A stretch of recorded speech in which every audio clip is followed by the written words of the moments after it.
how do we bring the technology from Silicon Valley into the context of humanitarianism, into the context of public safety? How do we do it ethically? How do we do it responsibly? That was tech leader for social good, Rakesh Bharania.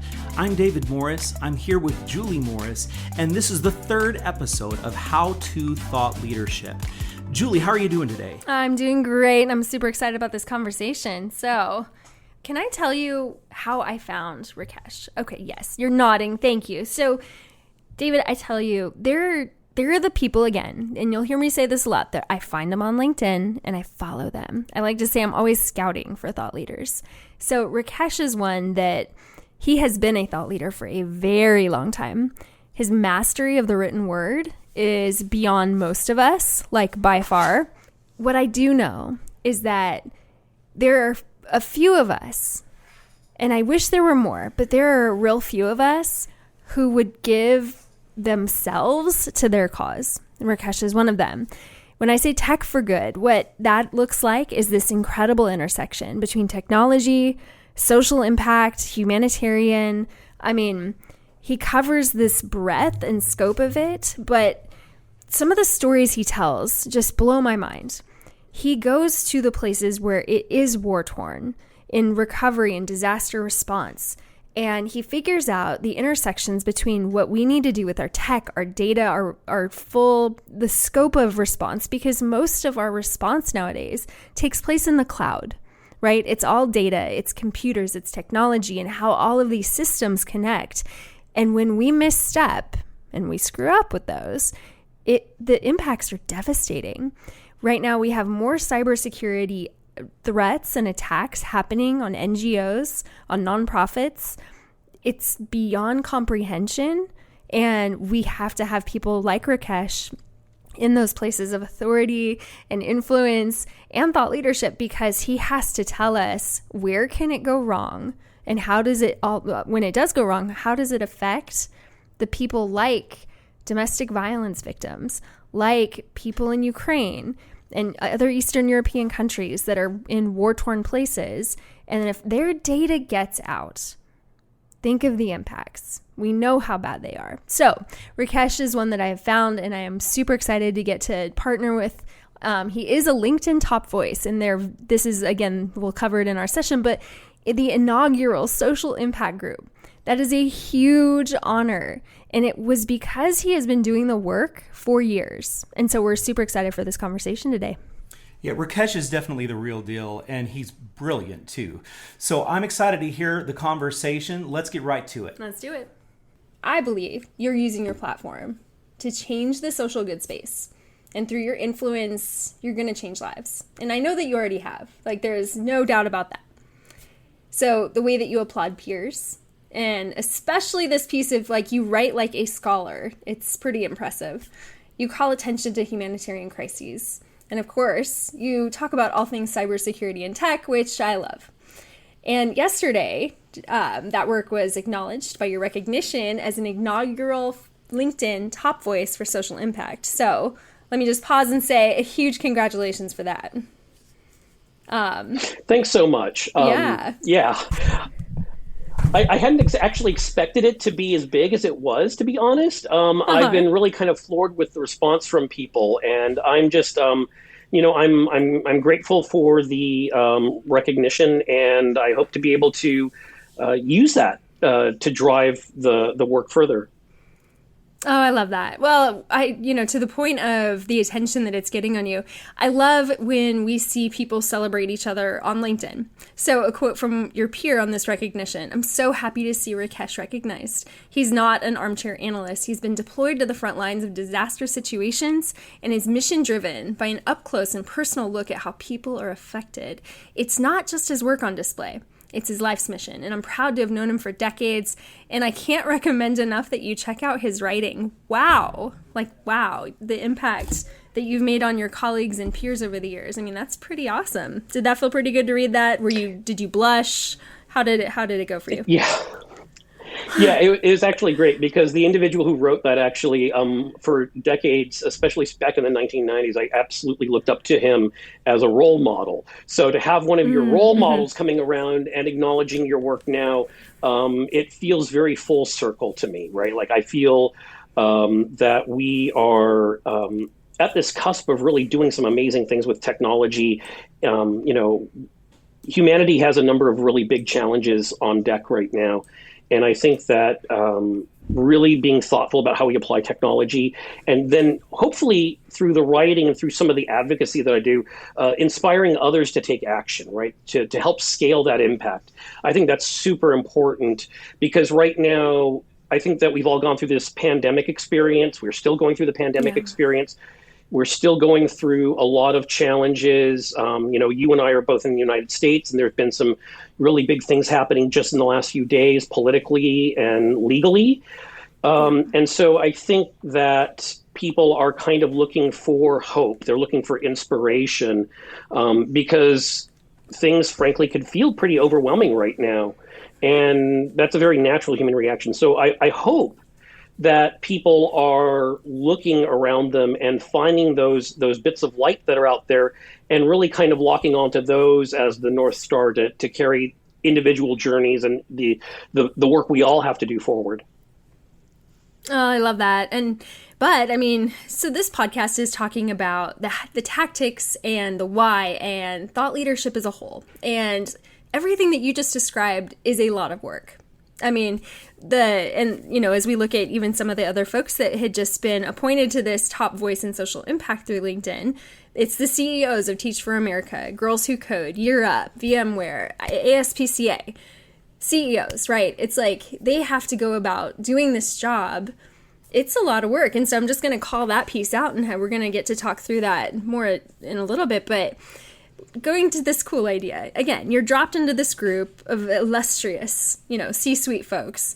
Have you been trying to build this kind of influence all along? Has this been the goal or one of the objectives? Because we have multiple objectives, right, around thought leadership. But has this been one of your goals or hopes?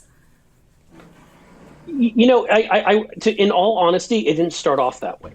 The reason why I started a blog about 10 years ago outside of the LinkedIn space, looking at the intersection of technologies and emergencies. I called it the digital responder. And it was really looking at how modern internet technologies influence and affected public safety and humanitarian response and all these other things, because the technology was evolving, it was coming in, it was changing every society on Earth. And so how do emergency managers, how do humanitarians leverage these technologies to be more effective and more impactful in their missions, even as those missions are increasing in their complexity? And so that's where I started with this. And to be honest, I had learned a lot of things along the way that I felt were interesting. And the tragedy for me would be if all of those observations and lessons learned just kind of stayed within my own head. And so I decided to start a blog writing out observations and using it for some advocacy and saying, look, these are the trends that I'm seeing from being on the ground. These are the challenges that I'm seeing. This is how the system, whether you're an international NGO or, UN OCHA, this is how we should be thinking about reframing what we're doing and how it's advancing. And at the same time, understanding that we have to keep up with what societies require of us as the responder community. And then also how to see what is coming around the corner and how to get ready for that. So that the technologies and the way that we responded to, say, Haiti in 2010 shouldn't necessarily be how we respond to Ukraine in 2022. If we are basically running the same playbook from 2010, then I think that we've probably fundamentally missed something. But of course, I'm only one individual. I can't make that change happen within the system by myself. So that's what the sort of thought leadership was really about, was acting as sort of an advocate and using that as the microphone and the megaphone to scale lessons learned and observations into the rest of the humanitarian system and into the corporate social impact community. Oh, I love that. Okay, so you hit on my very favorite thing about thought leadership. So thought leadership, it gets at times this bad rap of, you just want to kind of put yourself on a platform and in a spotlight. But in actuality, what the benefits are to the world around us and the space that we work in, if we can get the genius out of our brain, all of our learnings, all of our experience, where we've lived, what we've seen, the synthesis of our education and our day-to-day life, if we can just take the time to put that down on paper, think of the people it will benefit. We work, even in the most digital connected world that you can imagine, we are still very siloed and we still don't share strategies. And we're still trying to figure out, how do I work with you, partner with you, come alongside you anyway, I'll just pause and say this. I love your perspective on thought leadership. It is what I say, it's to serve at scale. So high five, my virtual high five. No, it's absolutely correct. I'm not trying to be a influencer per se. Like, this isn't necessarily about me as an individual. This is about making the mission better and how we actually improve how the collective group of humanitarians or public safety serve the public, serve the beneficiary community better. And what I'm trying to do is just share my perspective, my learnings. And I think that, the philosopher Derrida said that context is everything. And that's been kind of one of my mottos, is how do we bring the technology from Silicon Valley into the context of humanitarianism, into the context of public safety? How do we do it ethically? How do we do it responsibly? How do we help inform how these large and important organizations execute on their missions? But at the same time, how do these organizations that have the mission inform the strategies of the tech companies? How to inform, like, how products are developed, for example. And so, again, if you draw that sort of Venn diagram in your mind, I think that the interest of thought leadership is sort of sitting where those two circles kind of intersect. It's like, it's kind of being a bridge between the worlds. And, we talk about code switching or context switching. It's about how to bring, if I'm a technologist and I speak in the language of technology to somebody in Geneva at the United Nations, they may not fully understand that. They may not fully appreciate that.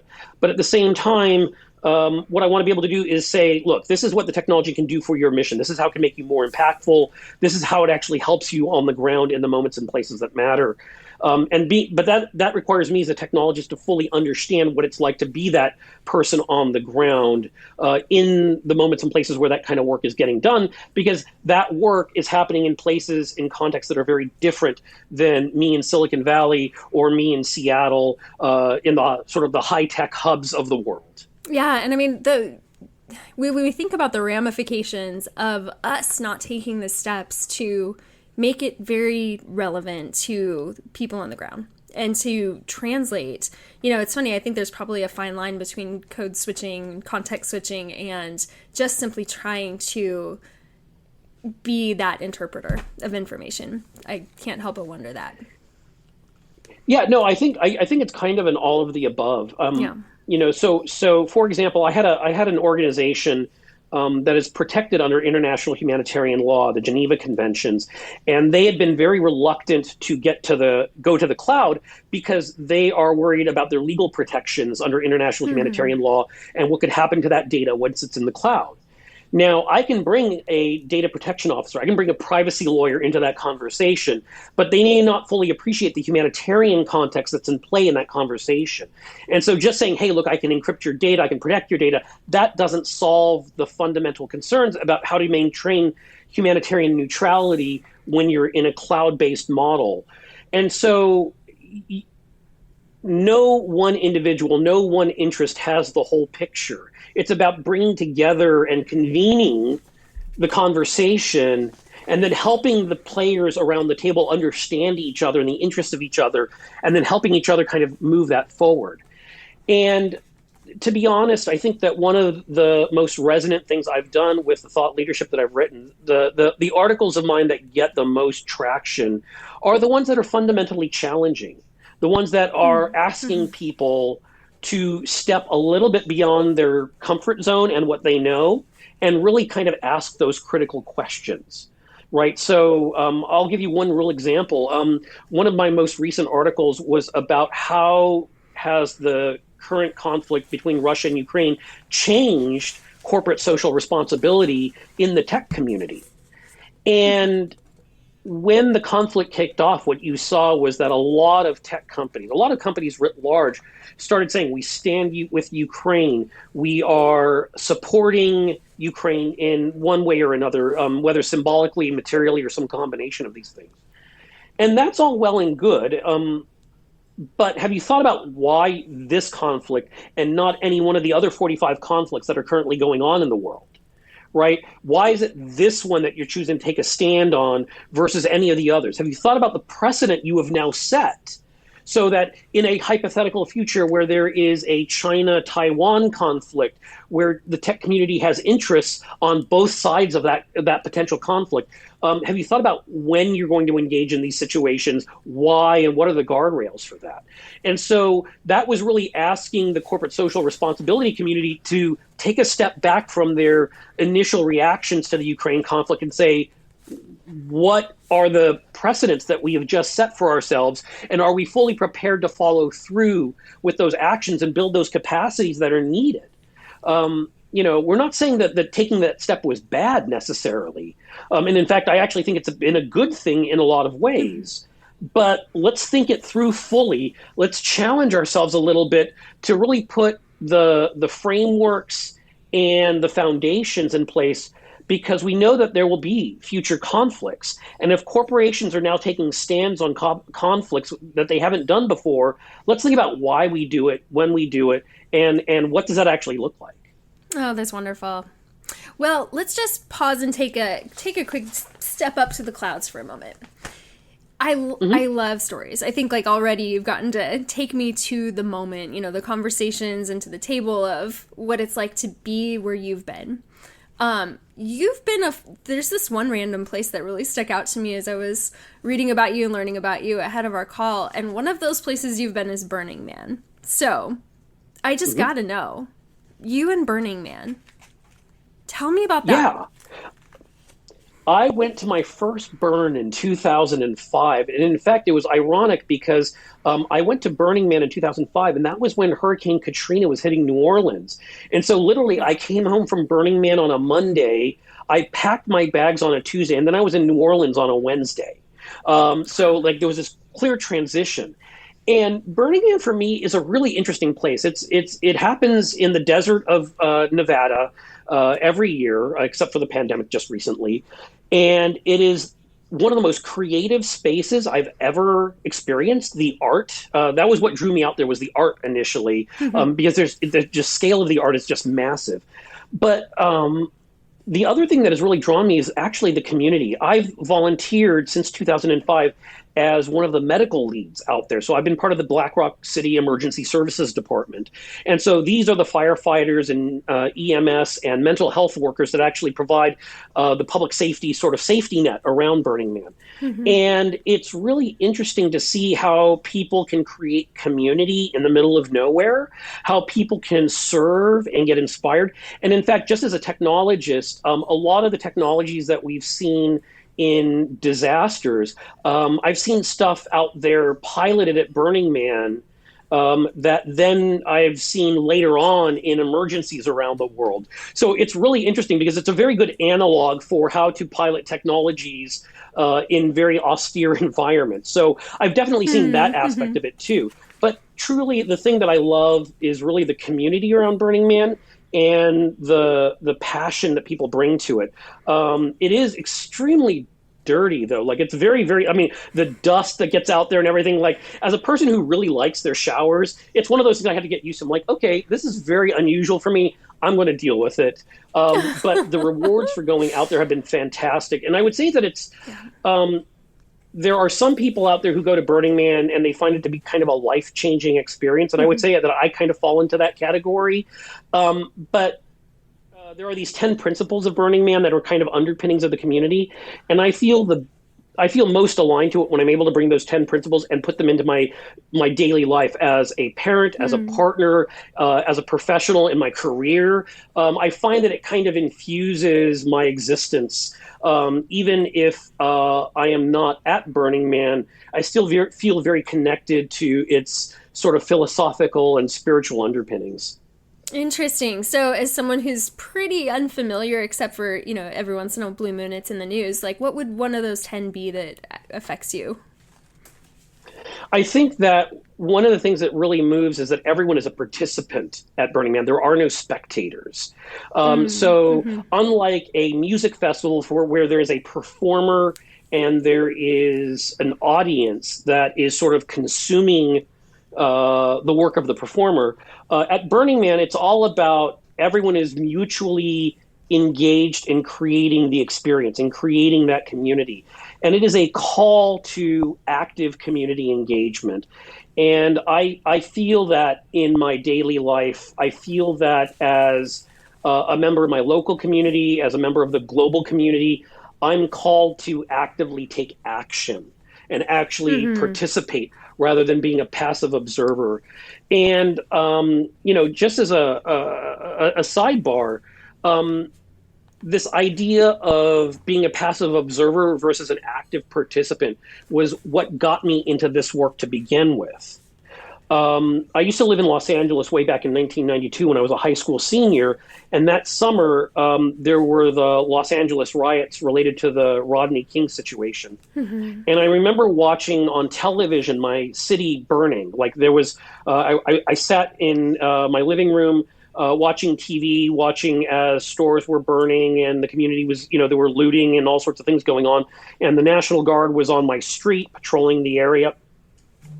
And I had this moment saying, look, either I'm sitting on my sofa here watching this on television, in which case I'm just kind of a passive observer of what's going on in my community, or I can actually get out there on the streets, go out into the world and actually do something about what I was seeing.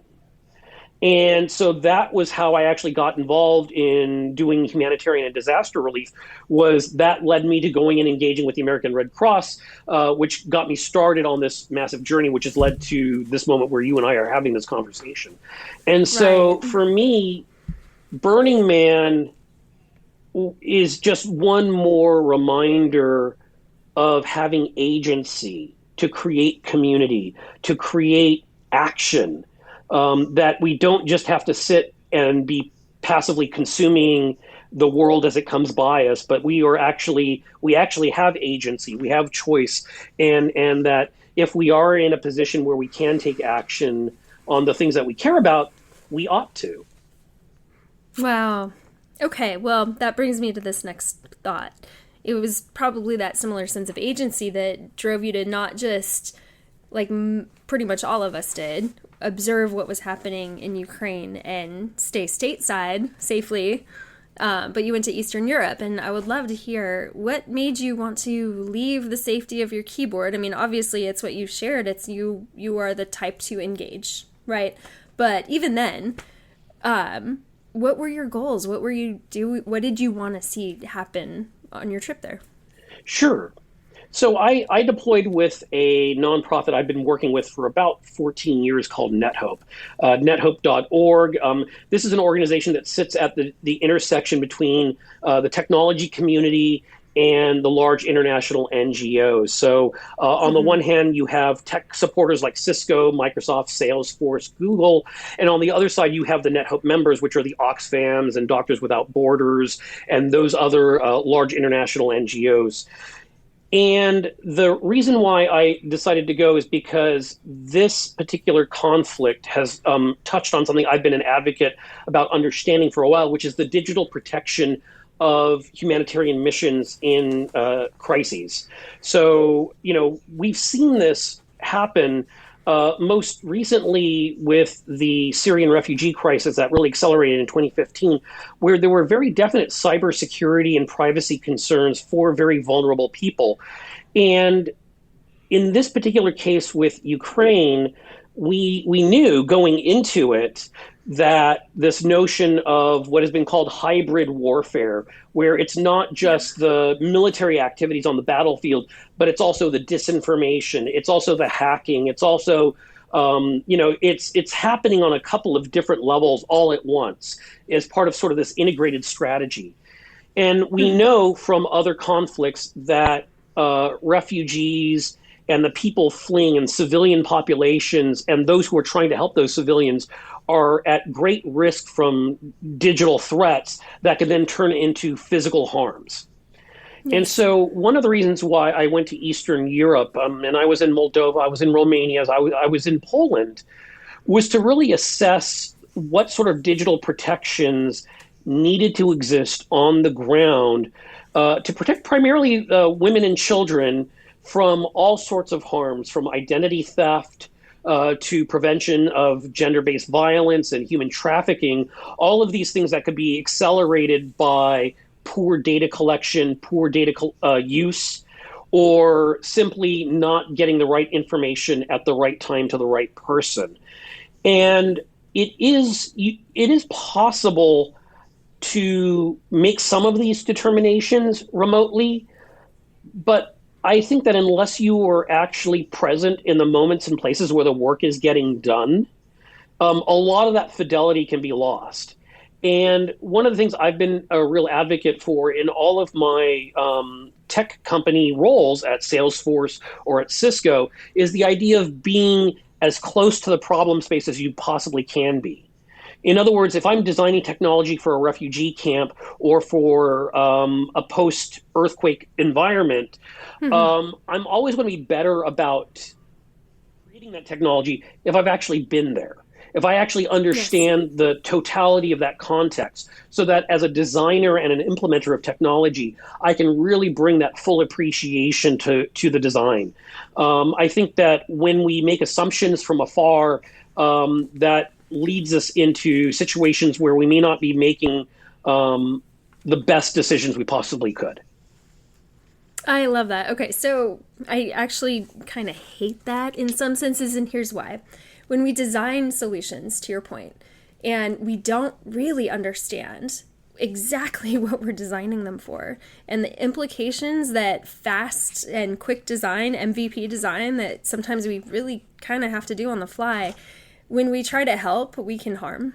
And when we try to, it's one of the nonprofits that I partner with, they're a cybersecurity company, and one of the things that they are constantly saying is, please do not be irresponsible with your giving to nonprofits. If you're a corporation and you're trying to have them implement your solution just because you want to give it, that can end up doing more harm to this organization if it's not firmly implemented within an ecosystem that is actually working, right? And so can we be more thoughtful with the solutions we're designing, and can we make sure that we're taking into account not just what we can offer, but what do they need, how does it fit in, how are they going to implement it, and how is it going to operationalize on a day-to-day basis that is sustainable?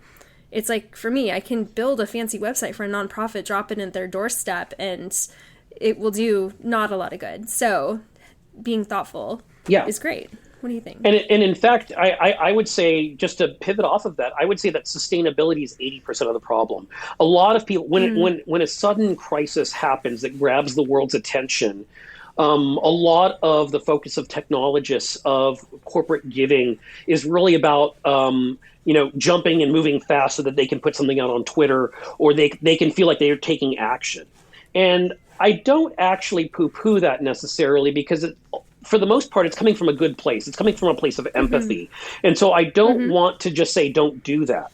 However, what I do challenge people to do is think through the totality of the problem space. In other words, if I'm giving someone a really fancy piece of technology that they don't have any capability of ingesting or sustaining, what I've just given them is a time bomb. In other words, it may break in 6 weeks or in 6 months, but once they do it, they're going to be in arguably a worse place. And so what I say is this, is that there is a common refrain of first do no harm, right? It comes from medicine. But I would even take that a step further and say that there's a difference between first do no harm and actively doing good. The first one, let's do no harm, says, let's not at least make the situation worse, okay? Now, that's fine, but that doesn't necessarily mean you're making the situation better, right? So the There's not a idea lot of is to have responsibility there. intentionality. Yeah. Yeah. And so I think as technologists, as innovators, we have the responsibility and the duty to be intentional with our innovation, to be thoughtful with our innovation. I'm a big believer in trying to reduce the harms of technology so that we can maximize the benefits and the utility of the technology. And while I would be frank and say that we cannot possibly foresee all possible harms, I do think that we have a duty to critically look at our own work and our own capacities and say, what are the potential harms, the second order or third order harms, and then what guardrails and what capabilities can we put in place up front to minimize those risks? Because as a person who's created critical technology, for me personally, I have always wanted to sleep well at night. And I never wanted to lose sleep over the fact that someone didn't get to go home at night or lost their life or suffered some grievous harm because of something that I should have foreseen, but simply didn't because I never asked the question. I really So, want to be yeah. able to make sure that we are intentional in our innovation. And what I say is we need to be protective by design and by Yeah, default. absolutely. Absolutely. I think some of it too. I mean, we're finally starting to see some level of responsibility all the way up to a board of directors for things like reasonable security and being thoughtful. I mean, it's these things are not optional to some extent anymore. I mean, the having technology that, and as leadership, having to make sure that that really pulls through and it's not just great makeup or something along those lines. I mean, this is not just a want to have anymore. Yeah, absolutely. And in fact, I think that Milton Friedman back in the 1970s, he said that the only moral justification for a company to exist was to maximize profit to shareholders. And he won the Nobel Prize in economics for that. But I think that we have a much more nuanced view of what the role of a company can be and perhaps what it ought to be. And I think that when Yes. you think about not just your shareholders, but all of your stakeholders that are engaged with you, and this includes people who are actually your critics. Like, what is it that's legitimate about the criticism, and how do we respond to that? So, yes, it's about protecting, security and privacy. But when it comes to doing social good as a corporation, Greta Thunberg at COP26 very famously just a few months ago said blah, blah, blah when it came to corporations engaging in the climate crisis, saying Yeah. that these companies were fundamentally inauthentic in how they were engaging in the climate crisis. And when you think about that and you say, well, okay, well, what's true about that criticism? And I think that when we are engaged in social impact work, whether it is supporting local education or addressing homelessness or women and girls or any cause area that you happen to care about, I think that we are obligated to both invite scrutiny from civil society, but to also publish the data and evidence that shows that we are being impactful and to do so in a way that is fundamentally going to withstand that scrutiny. In other words, Wow. a lot of larger companies create these social impact reports right now, but without rigor in the methodology, it's just another self-serving statement. And so Yes. what I challenge the organizations I work in is to say, how do we root this in data? How do we root this in a methodology that a neutral or even critical third party can take a look at and say, okay, they're being fair about this, that this is a replicable methodology that is not just nakedly self-serving, that's not just a marketing exercise, but is truly this organization acting in a well-intentioned, complete way, even if it's imperfect, right? Because no human institution works in a perfect way, but at least it's going to withstand that scrutiny and that you can say, look, they're making a good faith effort to move things forward. Yes, absolutely. Well, so if we're thinking about good ways to move things forward, so you come from this, great intersection between social impact, technology, cybersecurity. Right now, it's a very, very tough moment when we start to think about data privacy and what we, as consumers are handing over to tech companies. And, we've certainly benefited from having technology that serves us and that has done very well for us. But I start to wonder about what are you thinking in light of what's happened lately with the overturn of Roe v. Wade and what that means for data privacy? I mean, wow. Yeah, I think for the first thing, the United States really does need an omnibus, very rigorous national data privacy law. There is no equivalent GDPR in the United States. Instead, we have sort of this mishmash of sectoral privacy laws like COPPA and HIPAA. We have state laws like the Cal CPA, and it's just mind-numbing to figure out compliance in that space. But to your point, compliance is not the same thing as assurance, right? Just because you meet the letter of a law doesn't mean you're going to be necessarily protective.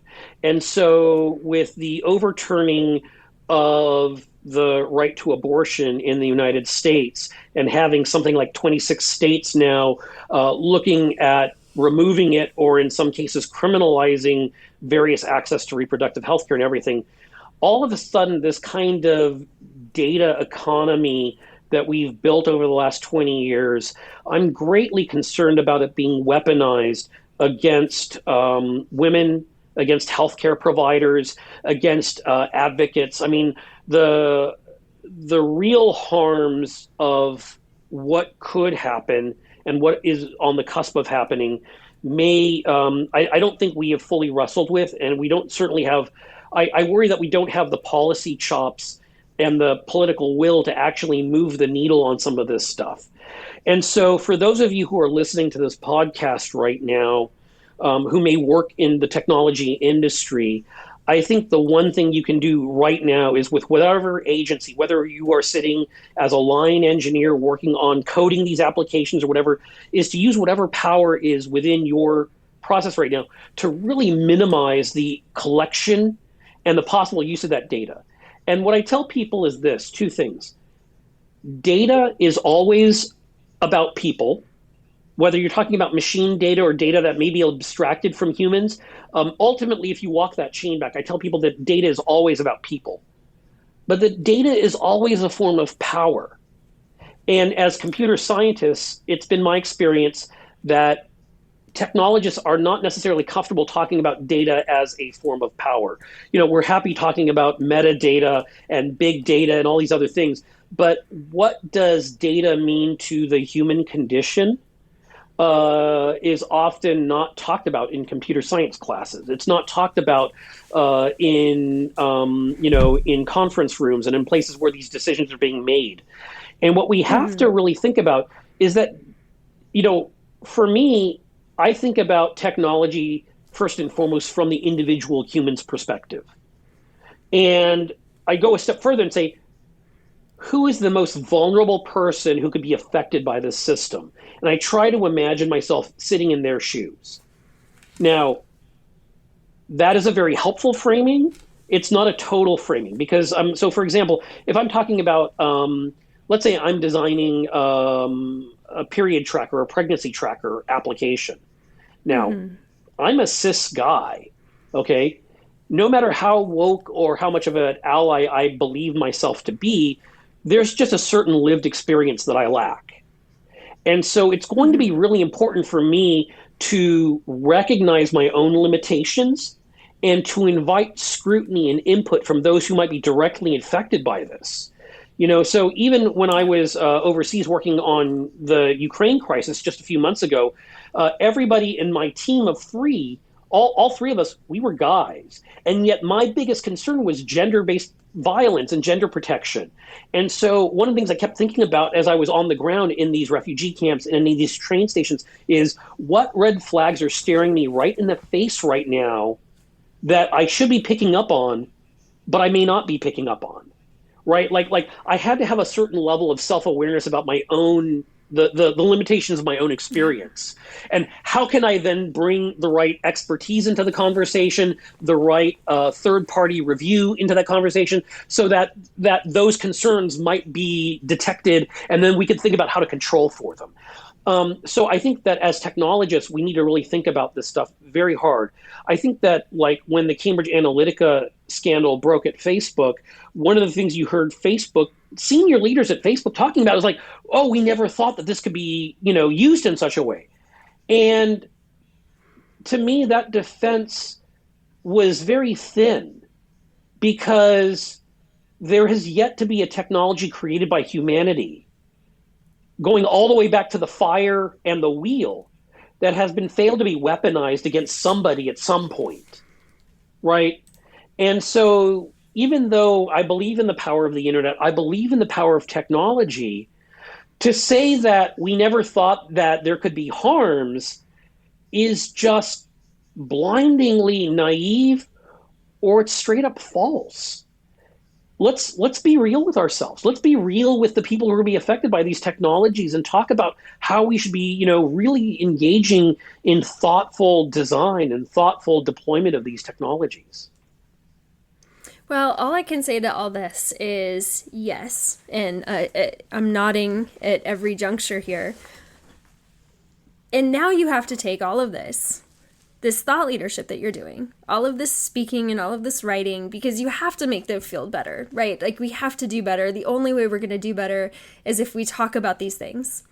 Like this piece that you just gave us right here, that was inexcusable. And to be able to stand up and say that means that you have to take the time and the space to actually do the thinking, right? So as leadership, these are the things that are expected of us. And I think very often, because your work and mine both touches the philanthropic piece and nonprofit side and social impact, and sometimes the space to think and the space for thought leadership and intentionality, when you have 10 jobs, it's not very present. It's difficult to carve it out, right? So you're still making time for it. That's an obvious choice. And I know the world is a better place for it. So when you do try to take these tough issues and, it's like you're writing, you're speaking. Were you? Let me just ask this: were you always such a good writer? Because truly, you were just one of the best scholarly writers ever. Or do you have a PhD? I mean, what is? How did you hone this ability to communicate? It's a great question. I had an English professor in my undergrad who really emphasized the ability to communicate. So I was absolutely a tech nerd growing up and going through college. I was that stereotype about like the tech person who spent all hours at the keyboard hacking away at various projects and compiling their own Linux kernel and all sorts of things. That was me. And yet what I realized along the way is that there was a truth to understanding what technology meant for humans. I could see where, like technology doesn't have a purpose outside of the human condition. And so the areas that I started reading on were not necessarily tech books and tech communities. I mean, I was taking all these training courses. I learned how to, router classes and firewall classes and all the other stuff that you do to become a technologist. But at the same time, I was reading a lot of things like philosophy and sociology and, books on anthropology and things about how do like social science, because I really want to understand how does technology interface and work with the human condition, and how do we all carry in our pockets a smartphone that has the sum total of human knowledge in it, and yet there is so much misinformation and disinformation out there. So clearly just presenting data is not necessarily all of the problem. Right? There's other aspects of what it means to be human that allow these problems to persist in spite of the fact that we have all this amazing technology in our pocket. And I really want to understand that because, at the end of the day, in the work that I do around humanitarian and public safety work, I'm not trying to protect data and systems. I'm actually trying to protect people. right? And I'm trying to protect people Wow. in their most vulnerable moments. And so I need to start with that appreciation.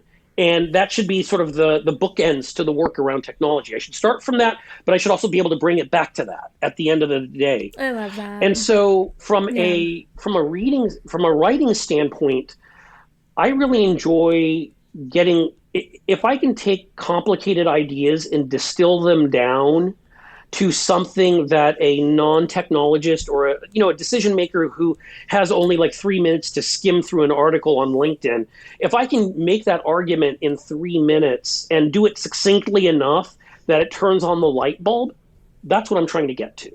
I just want to turn on the light bulb and then let them take the next actions from there. I don't need to have the very dense thing, but it should withstand that scrutiny. I love that.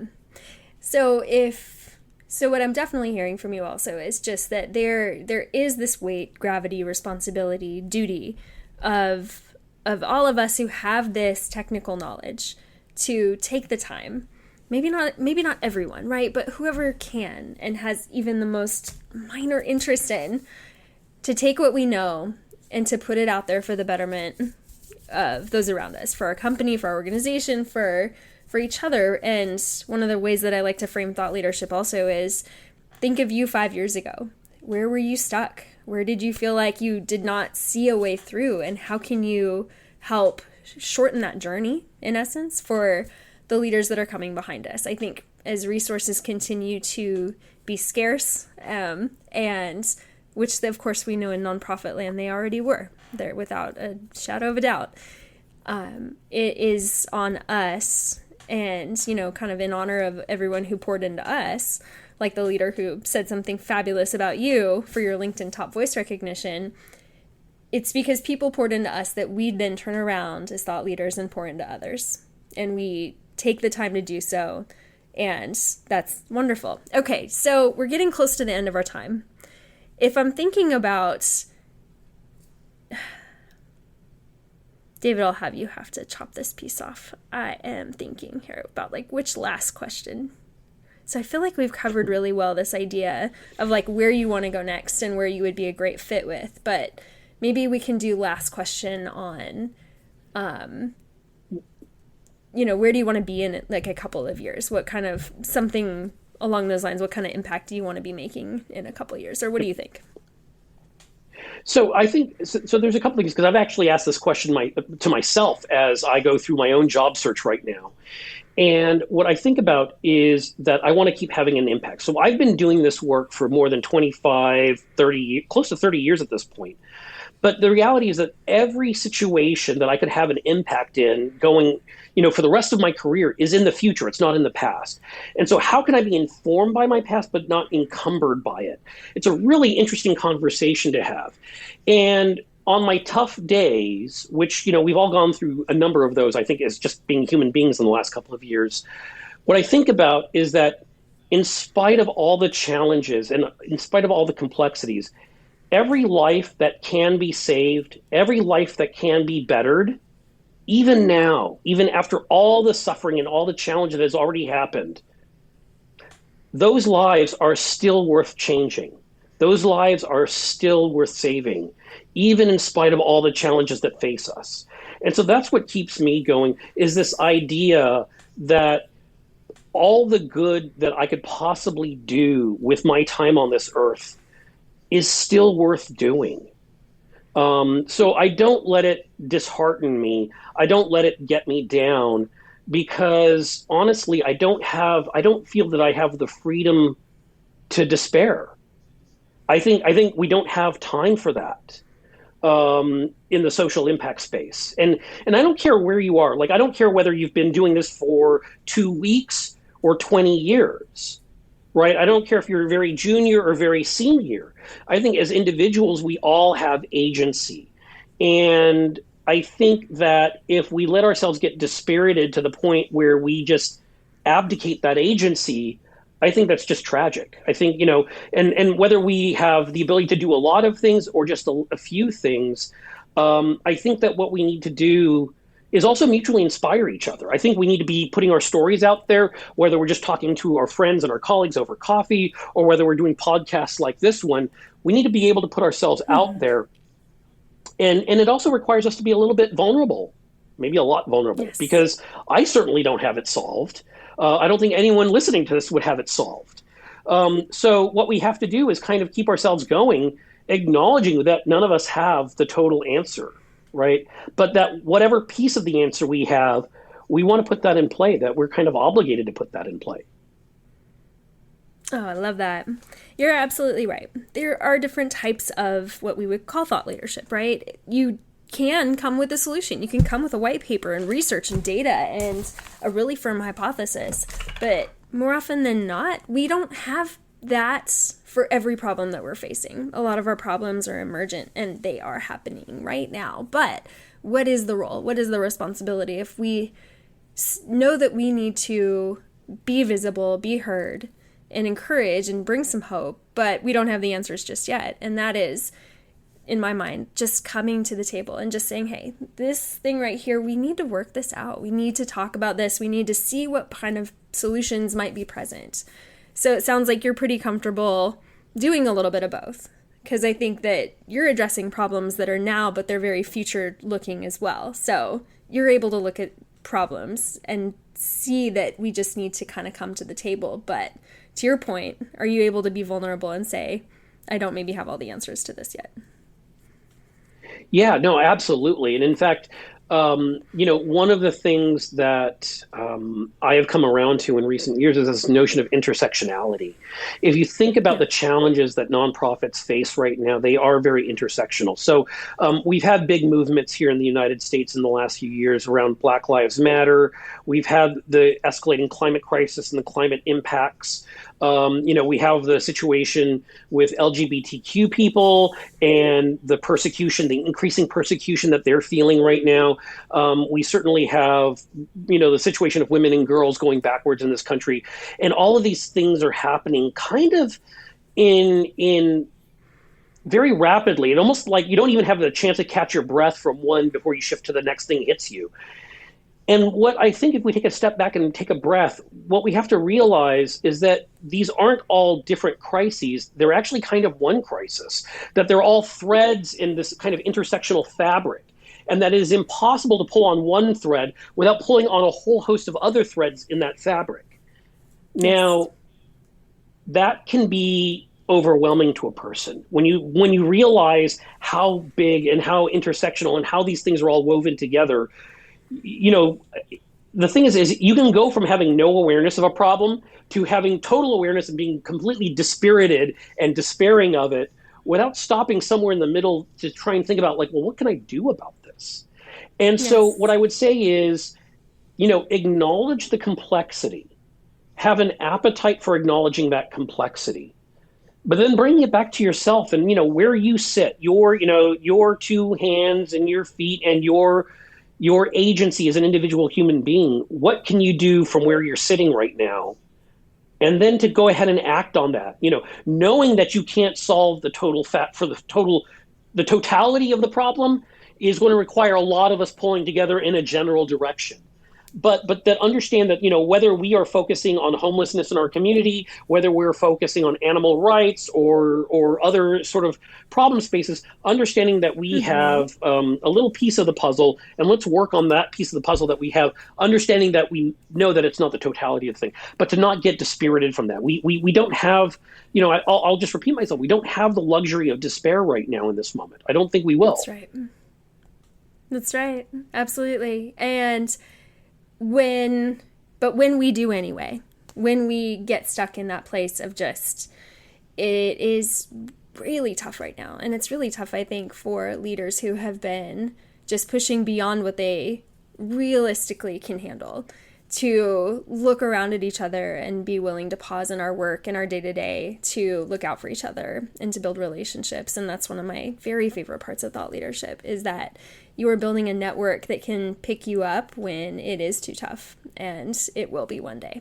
So I'm grateful for your thought leadership. I've loved what I've read, and you've helped me in my journey, and I know you've helped so many people. And I can't wait to see over this, this next year as you are a LinkedIn top voice in social impact, which is, again, just so cool. The difference that you're going to get to continue to make. And this has been such a fun conversation. I've really enjoyed the conversation as well. And, just with all humility, I'm loving being inspired by everyone else and everyone else's journey as well. So, I'm grateful to learn from others as well as to share what I have learned along the way. And I think that these conversations, like this podcast and others are just great vehicles for this kind of mutual support, this mutual support that we all need to carry this work forward into the future and to sustain ourselves in this without, driving ourselves completely bonkers. So I think that, stay humble, Indeed. Stay hungry to keep learning and to keep pressing this work forward. And so I just appreciate the opportunity to come and speak here with you today and to the audience for listening. Wonderful. Well, thank you so much. Thank you for listening to How to Thought Leadership with Julie Morris. You can find Julie on LinkedIn and most other social media platforms. If you'd like to talk about how to increase your own influence through thought leadership, you can contact Julie through personateam.com.